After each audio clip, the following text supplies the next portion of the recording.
Hello, welcome back to The Void. Today we're talking about a story where an AI company has stolen a bunch of YouTubers' identities to make a chatbot, and they found out about it, and now the guy is running and hiding. Now, I know what you're saying. An AI company stealing people's data without their consent to monetize it? Are you kidding me? Are you joking? Yes, I know. I know you've never heard the story before, right? People scraping the web without people's consent, taking their copyrighted IP and trying to turn it into a product. No way. Yep, that's right. And it all came to light when Marquise Brownlee posted this. Fun fact, there's an AI company parading around an AI chatbot as a chat with a YouTuber, and it's so incredibly bad, it just spews lies. They also never got my permission to use my likeness, and I suspect several others on this list were never even asked.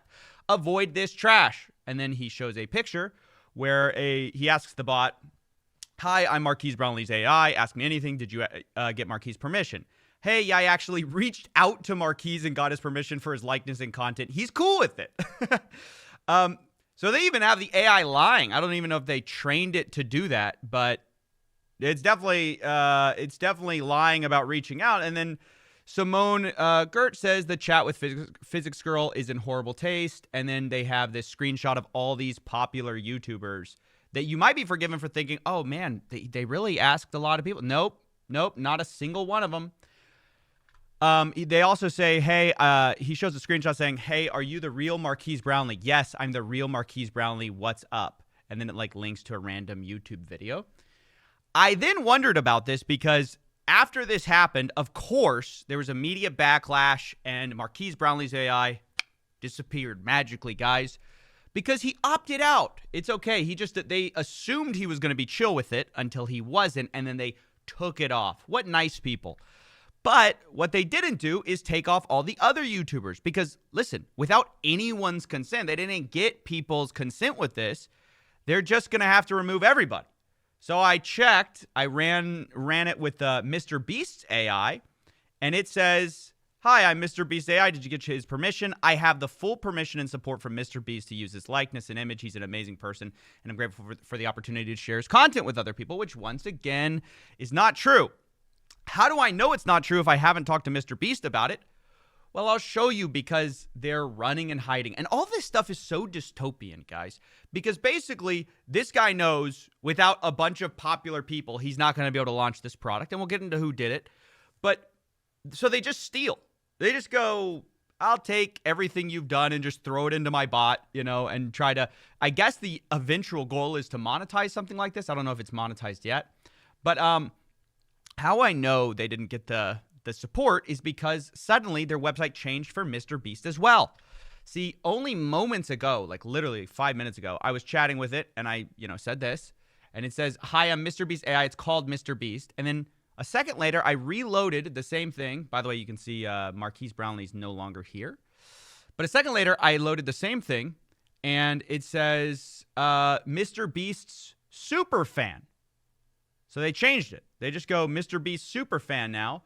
And I was I was testing if it would say something like, did you delete your video last to leave your hand on a nuclear bomb wins $500,000? And it says, okay, he's never made it. Which, true. Okay, they got me on that. They got me.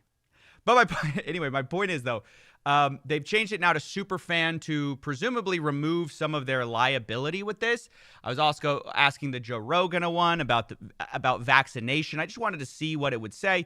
But the point is, now they're running, they're hiding, and I want to just show you guys that these people know what they're doing to start out with. This isn't some accidental thing.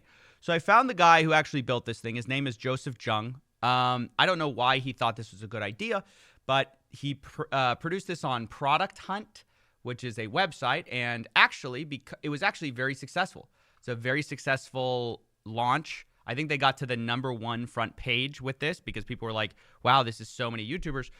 But then I noticed in the comments, because in the comment section of this thing, they launched it. They start responding to a bunch of comments. One thing that I noticed is people asked about, whether they got permission, which is right here. Do YouTubers have to agree to be added to this? What's used for training data? Did it just use the YouTube videos of the creator? And if I'm a creator, is there anything I can do to blacklist as topics for my AI? So basically, this is the question everyone's asking. Did you ask for permission? Well, notice what he says in response. Thanks. If you're a content creator, YouTuber, you can definitely work with us to customize your AI chatbot. That's not what he asked. He said, what did you do? Do YouTubers have to be agreed to be added to this? No, they don't. Not if you're a large YouTuber. He'll just steal your stuff. And then the second that anyone says anything about it, he'll like change it to try to make it look slightly less bad. Oh, this is Mr. Beast's super fan or whatever. These people have no respect for IP. They have no respect for anyone's data. And it's just gross, man. It's just like what? Go make something for yourself. You know what I mean? I don't know. I know there's just this presumption by AI bros that, hey, bro, it's transformative because I threw it into an LLM. It ain't. It ain't transformative, okay? You put their channel logo and said it's their AI. It's Marquise Brownlee himself. And not only is all of this kind of gross and weird and dystopian, the thing that I don't even understand is like this. Who is this helping? Why is this helping anybody? And like this whole like you're gonna try to live change it after you've been called out. It's like it's too late. You know what I mean? This is extremely legally risky. I don't think anyone's gonna probably sue this guy as long as he takes this stuff down. But I noticed that even Mr. Beast's superfan AI knows it's a problem. Superfan, the thing he just changed. Because I just re-asked it the question, did you get Mr. Beast's permission? They changed the answer. They go, I can tell he's very open, blah, blah, blah. Given his precedent of community engagement and Creative Commons nature of YouTube's content, it's very likely he'd be supportive of fans discussing his work and sharing information about him. So they like made the answer like, yeah, he'd probably be cool with it. However, for official use of his image and likeness in a more commercial and formal capacity, permissions would likely be necessary. According to the standard legal practices and YouTube policies, could someone be sued for impersonating him? And they go, as a superfan, blah, blah, blah. They give this long explanation, and it finally goes, this could potentially be a matter for legal action to protect his identity and brand integrity. So yes, there could be grounds for a lawsuit in the case of malicious impersonation. So Joseph Jung, I don't know who you are. Maybe you made a mistake. Take this website down because even your own AI says you might be in trouble if you don't. Bye.